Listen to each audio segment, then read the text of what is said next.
Have you ever struggled to grow your ideal audience? Well, if you have, you will definitely be able to relate to today's clarity session.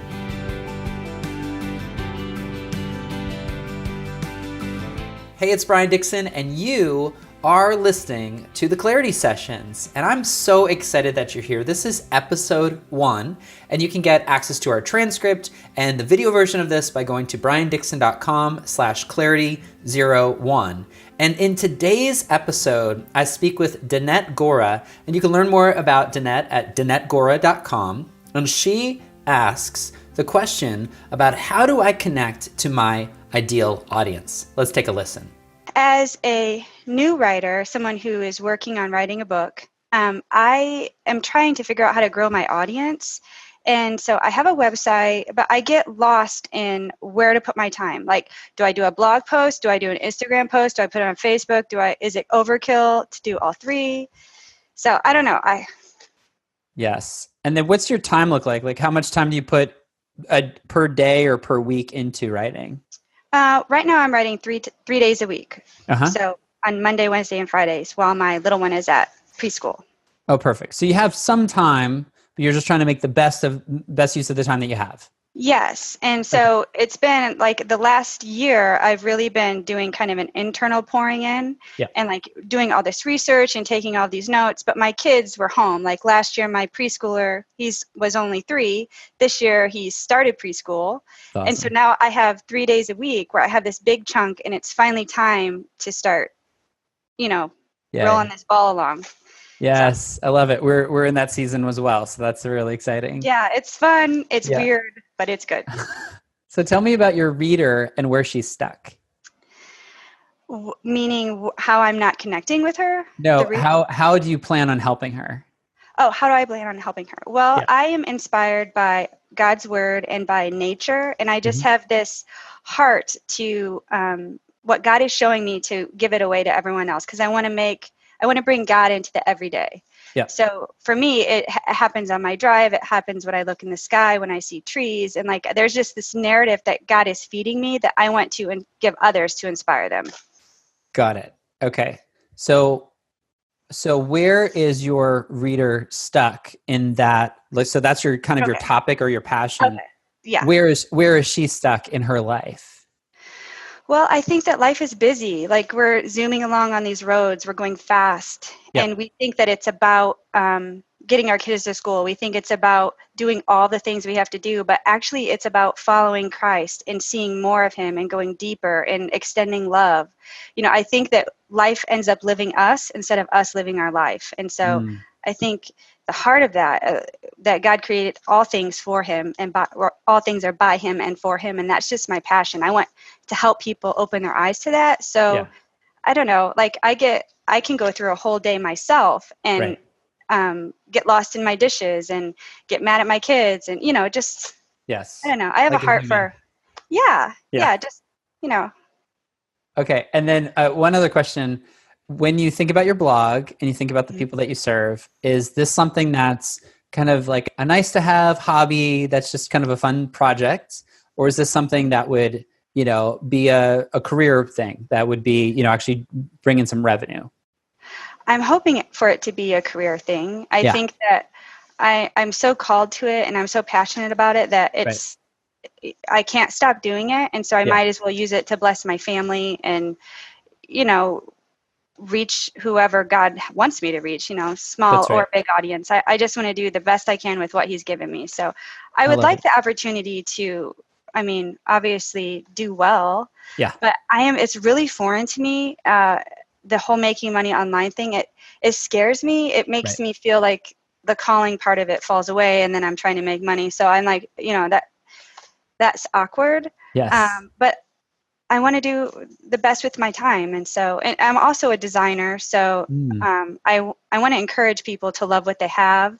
And so, that's one of the things on where I'm trying to figure out like my blog and my website, where do I go? Is it just the God stuff or, bringing in my design? Cause that's part of who I am. And part of the creative eye that I have is, seeing God in all these things. So I don't know.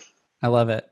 Well, Okay, so that's awesome. So first of all, so there's four parts of really figuring out your sweet spot, and I think that's where we are. We've just got to figure out your sweet spot, or what I call your profitable purpose.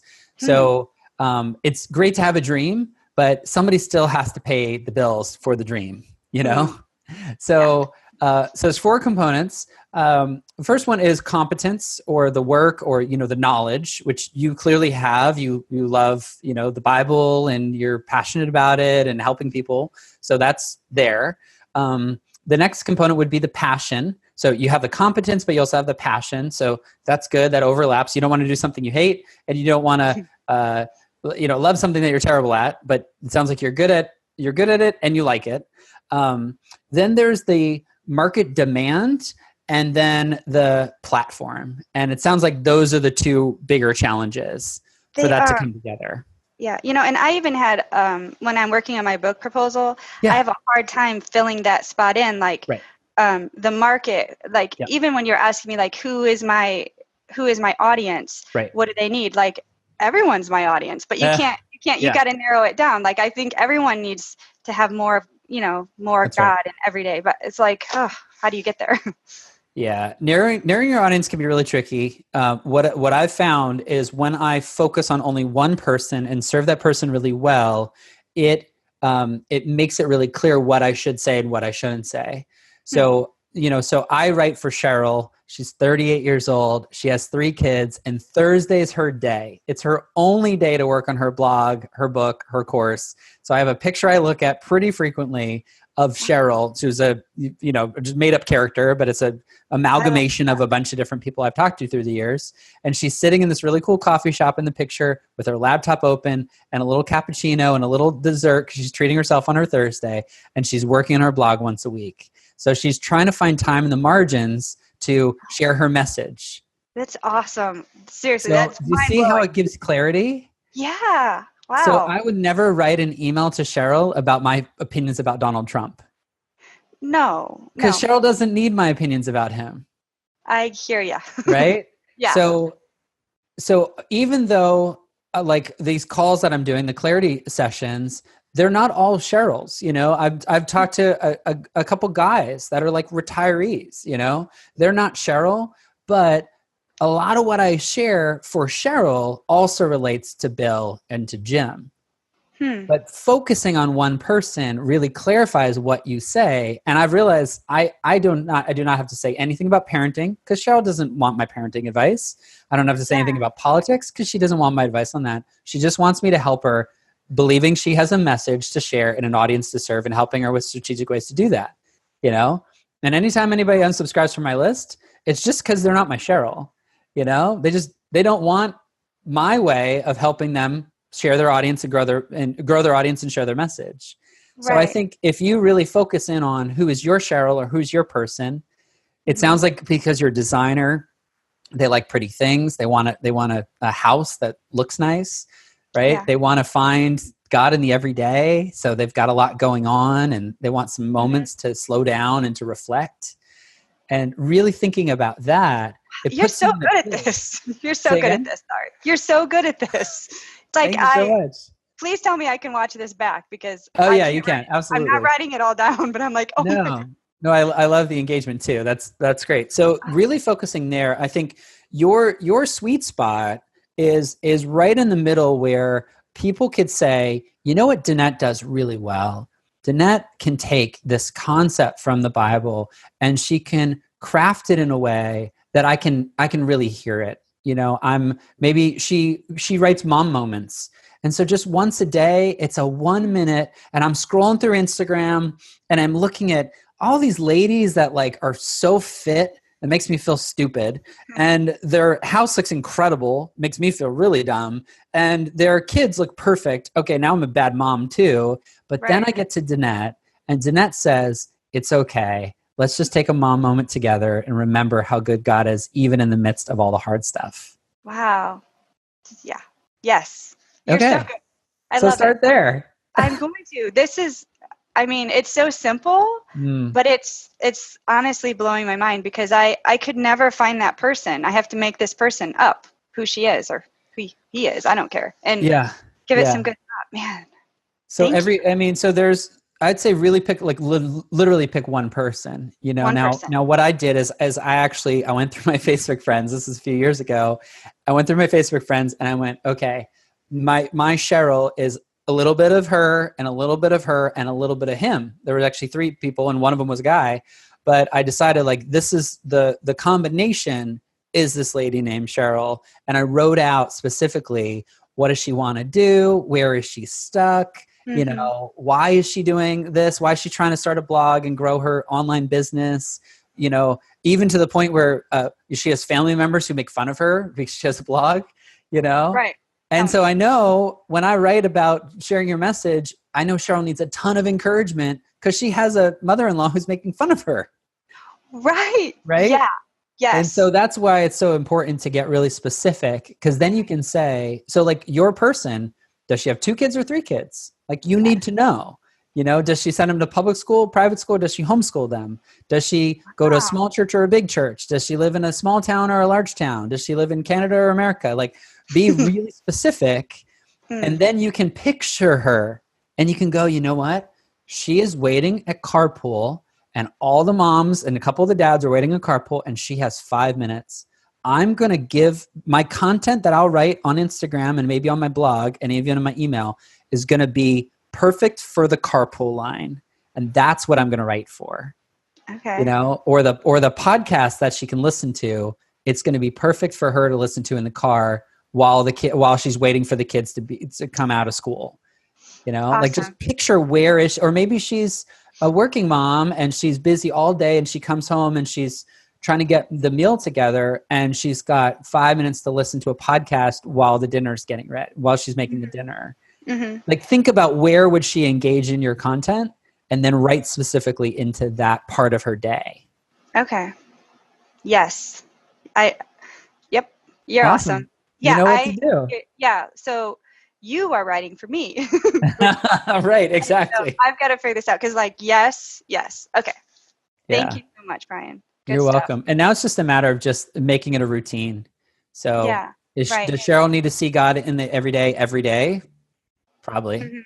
So maybe that's where you start. Is just once a day, I'm gonna get something in front of her, What do you think about so do you put this out on your blog and then share it to Instagram and Facebook, or do you put it, you know what I mean? Like how, what would you recommend on that front? Because I get confused in where to go and how much, do I just do a little blurb on Instagram or do I put this on my blog or, That's right. It can be really overwhelming.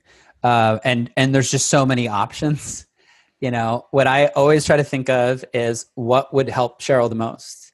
So I don't keep an active blog. There is a blog on my website, but I think it's even hidden, in terms of getting to it, just because Cheryl doesn't need my blog, So most of my content I write through emails and I do on webinars. That's my thing, because she's trying to figure something out and she needs an hour with me to figure it out. And then also, I do some Instagram stuff, but usually it's just like, hey, your message matters. You can do it. That's sort of like my style on Instagram. So in the same way, if you just think about where is she going to find the most value? There's YouTube, there's Instagram, there's Facebook, there's Pinterest, Twitter's still around, and there's your own website. Like that's 7 things. I know. And I have a podcast. And a podcast. Yeah. So the podcasting part, we've been doing for a couple years now. That's right. So that kind of is like the beginning of when we're thinking on deep things. And then I have to write more about it. And I have all these words because, but so, I like the idea of having, it's sort of like its own little brand. Like if it was, it's like, let's just use mom moments as a placeholder. Like, if it's mom moments, then like, let's celebrate these mom moments every day. Where would be a place where she'd want to go find the mom moments, So maybe it is Instagram always works because it's very visual and it's, the captions work really well on Instagram right now. Right. You know how to do some podcasty stuff. And so maybe you can read, excuse me, you could read the caption or maybe go into more depth about what the meaning is behind the caption. So, but what I'd do is I would start with one piece of pillar content on one of those social channels and get it to a point where there's a routine and you're building that and you're connecting with people, and then think, what's the next natural place? So then you could say, if you want to listen to this audio, if you want to listen to an audio version of this post, then, check the link in the profile to subscribe to my podcast, and just kind of start from there, and it can grow over time, as opposed to trying to be everywhere immediately. Start in the one place where they are. So Instagram is such a friendly platform for sharing little encouraging pieces of encouragement that I don't think you can go wrong on Instagram. It's really shareable, and obviously you can use certain hashtags and things like that. You know how to do all that stuff. Yeah. Podcast, the barrier to entry is a little higher. It's harder for people to get started with podcasts, and so there's more white space available, which is always a good strategy. To go there. So those are probably the first two places I'd start. And then your website is basically, you want to go deeper with Danette. You want to have Danette come and give you encouragement or do some coaching with you, or, learn more about her. You can always go to her website. That's how I'd position your website, as if you like what you're seeing and you want more, then go over to the website. Okay. Yeah. Good to know. Yeah. 'Cause it's weird with blogs, it's not, there's so much coming at you. It's hard to even find the time to go to a blog and sit there and read a whole post. But totally, when you have a lot of words, it's hard. Yes. Do I put it all on an Instagram post? I guess so. I think you could. I mean, Instagram posts are long enough for you to give a little minute of encouragement. Right. Yeah. And that's what I'm doing here. And, do you mind if I ask one more question? Yeah, please. Yep. Okay, so this whole, I think I had read, I was part of Hope Writers a few years ago. Yeah. You guys are awesome, so helpful.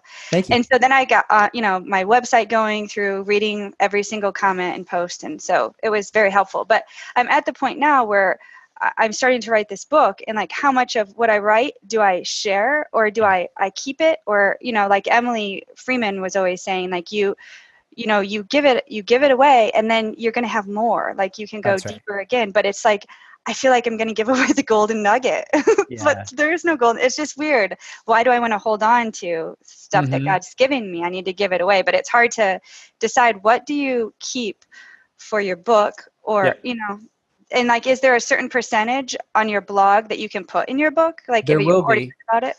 There will be. I've got a 5% rule in my contract. Oh. But that's down the road, right? So, I agree with Emily. The more people I talk to, the more excited I get, the more inspired I get, the more examples I have. So the best thing I can do in what I do is keep talking to people. I'm not going to not talk to people or not create content because I'm going to use my best stuff. The reality is my best stuff just keeps getting better if I keep leading towards so there's a concept called, your zones. You've got your zone of competence, your zone of excellence, your zone of genius. Most people start at zone of competence, which is I can do it, but a lot of other people can do that. And so with what you're passionate about, that might be your zone of excellence, but it's not quite your zone of genius yet. The only way to get to your genius is to keep working on your zone of excellence until you get so good that people say, that's your sweet spot. It took me, Danette, I just hit 5 years full-time online, and I'm starting this thing brand new because people kept asking me, hey, you can read my label and you can give me some advice and help me move forward. Why don't you do something that helps people do that really quickly? 5 years. I know. That's exciting. It's so exciting. So in the same way, all you do is, biblical concept, you're faithful with what's in front of you. You're a good steward of the gifts that you've been given, and you keep growing that and keep working towards that. And then over time, you'll get even better, to the point where when you're ready to write that final book, that manuscript for that book, you have even more stories that you can share, and you have a new level of awareness that you didn't have before. That's going to be even better than if you just held it in and didn't share it. Right. So thank you for reiterating that and making it fresh and new, because I think that's something as a writer you need to hear. You want to just put it out there and give it to people and let God use it, not hold it back for this book that you'll never get the chance to write if you're actually not writing. So. That's so true. Thank you. Good stuff. Awesome. Where can people find out more about you? On my blog, it's danettegora.com. And I have a podcast, and that's at bydesignpodcast.com. But they look exactly the same, and you can click between the two. So. Well, there you have it. I hope that has encouraged you to really focus on that ideal reader, to think about where she is on a daily basis and how you can serve her. And remember, go give Danette some social love by heading over to danettegora.com. Follow her on Instagram, subscribe to her email list. Let her know that you found value from the coaching session today. And if you want to learn more about my personal coaching, you can just head over to briandixon.com/coaching. And of course, to get all of the notes and to watch the video version of this podcast, just head on over to briandixon.com/clarity01. Thank you so much for watching or listening. I hope you have an awesome day. And remember, your message matters. It's time to serve your audience today. Thanks for watching.